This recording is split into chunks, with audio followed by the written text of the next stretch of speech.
Alors j'aime beaucoup la chasse et la pêche. Alors à Poitiers, question loisirs, je crois que c'est un peu... Il n'y a pas grand chose, à part 2-3 boîtes de nuit, il n'y a rien. Alors un violon dingue, bon, je sais pas, je fais la peinture. Monique, 22 ans. J'aime beaucoup la danse, la natation. Sylvie, 18 ans. Je suis étudiante en droit. J'aime beaucoup la lecture, la natation, la danse particulièrement, puis le sport. Vous ne regardez pas les maisons de jeunes? Si. Pas le violon dingue? Si, la lecture. Le cinéma aussi. J'aime beaucoup le cinéma. Dans 18 ans, je suis étudiant. Je suis lycéen, quoi. Je fais partie d'un groupe de jeunes. On fait un ciné-club, photoclub, quoi. C'est ce qui occupe vos loisirs? Oui. Vous n'avez pas de violon dingue? Si, la photo, moi. Je fais de la photo 2-3 fois par semaine.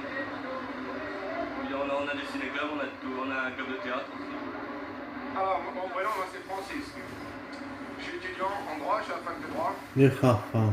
Vous allez me demander à quoi j'occupe mes loisirs, évidemment. À Poitiers, vous savez, il n'y a pas tellement de loisirs. Alors, le dimanche, je vais contraint soit d'aller au cinéma, soit d'aller au bal. Bien, encore, s'il y a des balles, vous savez. Alors, la plupart du temps, on est là à se balader dans les rues, à se trimballer, comme on dit. Vous ne fréquentez pas les maisons de jeunes? Si, oui, quelquefois.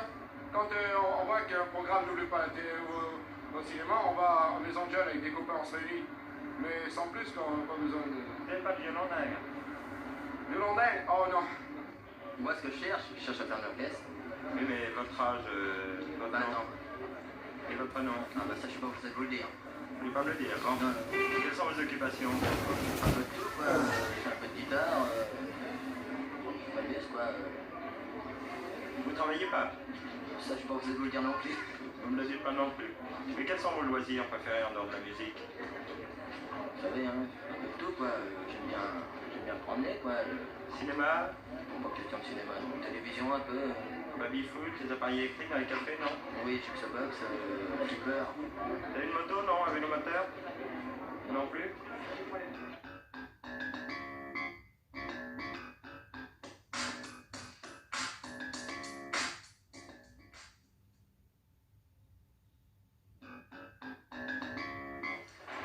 Êtes-vous choqué? Non. Et par quoi, me direz-vous? Quoi de plus banal, en effet, de plus courant qu'une femme en pantalon.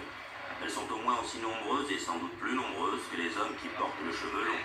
Elles se montrent ainsi publiquement avec la plus large des contractions, et pourtant, toutes ces femmes sont hors la loi et ne le savent même pas. Bon, madame, je constate que vous portez le pantalon. Est-ce que vous avez l'autorisation de la préfecture de police pour le faire? Non, Est-ce que vous savez que théoriquement, vous devriez en avoir une autorisation? je ne sais pas. Il existe une loi qui vous oblige ou à ne pas porter des vêtements masculins ou alors à demander l'autorisation. C'est exact. Ça y est, il n'y a pas de loi. C'est des bobards, je suppose. C'est plein loufoque, mais ce n'est pas nouveau, ça date de 1800. Interdit, dans le journal officiel. J'ai regardé la nouvelle. Elle date de 173 ans actuelle. Et oui, en effet, ce n'est pas une blague, c'est au contraire tout ce qu'il y a de plus sérieux. La preuve. Le préfet de police informait que beaucoup de femmes se travestissent et persuadées qu'aucune d'elles ne quitte les habits de son sexe que pour cause de santé. Alors, après quelques considérants, article 2, toute femme désirant s'habiller en homme devra se présenter à la préfecture de police pour en obtenir l'autorisation. Article 3, cette autorisation ne sera donnée que sur le certificat d'un officier de santé dont la signature sera dûment légalisée, et en outre, sur l'attestation des maires ou commissaires de police portant les noms, prénoms, profession et demeure de la requérante. Article 4. Toute femme trouvée travestie qui ne se sera pas conformée aux dispositions des articles précédents sera arrêtée et conduite à la préfecture de police. Et en fin de compte, cette ordonnance préfectorale est en vigueur depuis 173 ans maintenant. Il semble, puisque personnellement je n'ai pas retrouvé de texte abrogeant ce texte du 16 brumaire. Monsieur le Président, dans quelle mesure une loi datant de 1800, de l'an 9, et qui n'a pas été abrogée, peut encore être appliquée? Mais en principe, toute loi, toute réglementation qui n'a pas été abrogée demeure en vigueur. Mais il est bien certain qu'une telle réglementation, qui ne se conçoit plus dans l'état de nos mœurs, ne serait certainement plus appliquée, bien entendu. Et surtout, sanctionner.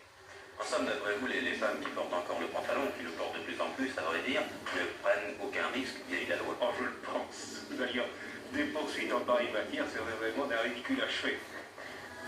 Sans aucun doute, en effet. Vous pouvez donc, mesdames, sans trop vous exposer aux rigueurs des textes, vous vêtir de pantalon. La loi, pour une fois, restera muette. Et puis finalement, les modes successives ont fait que vous pouvez facilement contourner les préceptes légaux. Interdiction de porter des vêtements masculins, soit. Mais le pantalon est-il encore, de nos jours, exclusivement masculin? Alors, à votre avis, est-ce que c'est masculin de porter un pantalon? Non, je ne vois absolument pas ce qu'il y a de masculin. Personnellement, je me trouve très bien dans le pantalon. Je trouve que c'est aussi esthétique de voir certaines filles avec des jupes qui sont absolument horribles, mal coupées. Une femme peut-être féminine au porter un pantalon. Ça ne va jamais être facile. Vous savez, je porte parce qu'il fait froid, et puis c'est pratique, c'est tout. Vous n'avez pas du tout l'impression de porter des vêtements masculins? Non, parce qu'on peut le féminiser. Je pense avoir l'air d'un garçon avec mon pantalon.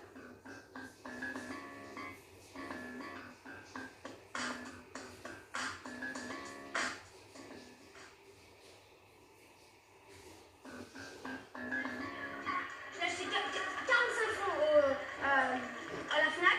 Bon, la pochette est un peu cassée, mais je te la revends 20 balles. 20 balles, moi je veux bien. Moi j'ai 50 balles, je veux pas dépenser plus que 40 parce que j'ai besoin d'argent. Ouais. Alors si tu veux, moi je t'achète, je te donne 10 balles. Ouais. Hein, parce que je vais acheter des trucs, et puis je te file un petit sou là. Est-ce que tu aimes l'argent? Oui, c'est quelque chose de très précieux pour moi. Et j'ai décidé d'ouvrir un compte. Et d'où te vient l'argent que tu as mis sur ce compte? Je garde des enfants et je nourris des chats quand les gens sont partis en vacances. Et je fais les marchés tous les samedis. Et puis j'arrose les jardins aussi. Des gens quand ils partent aussi en vacances. Tu peux nous dire combien ça rapporte tout ça? Oui, alors les marchés c'est 60 francs. Les gardes ça dépend, des fois c'est 15 francs, des fois c'est 13 francs. Et les chats, cela dépend des gens.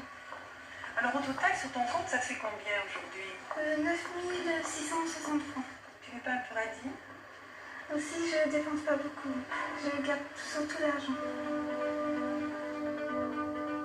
Je préfère économiser pour moi plus tard, avoir de l'argent pour mes enfants, pour moi, pour avoir une belle vie.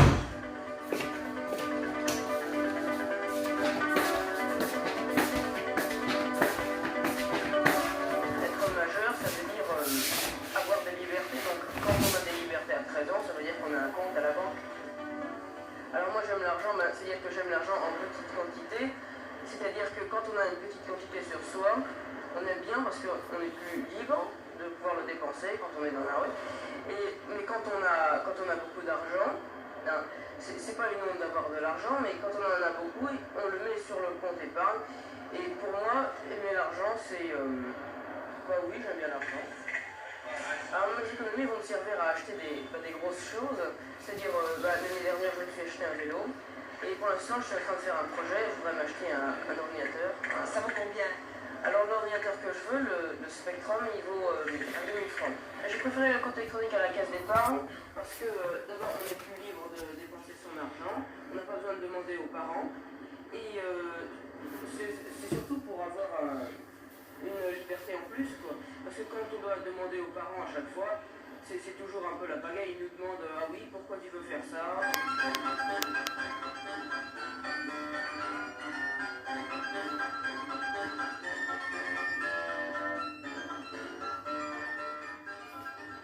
François, ça rapporte de la l'épargne? Oui, beaucoup, surtout quand il fait beau.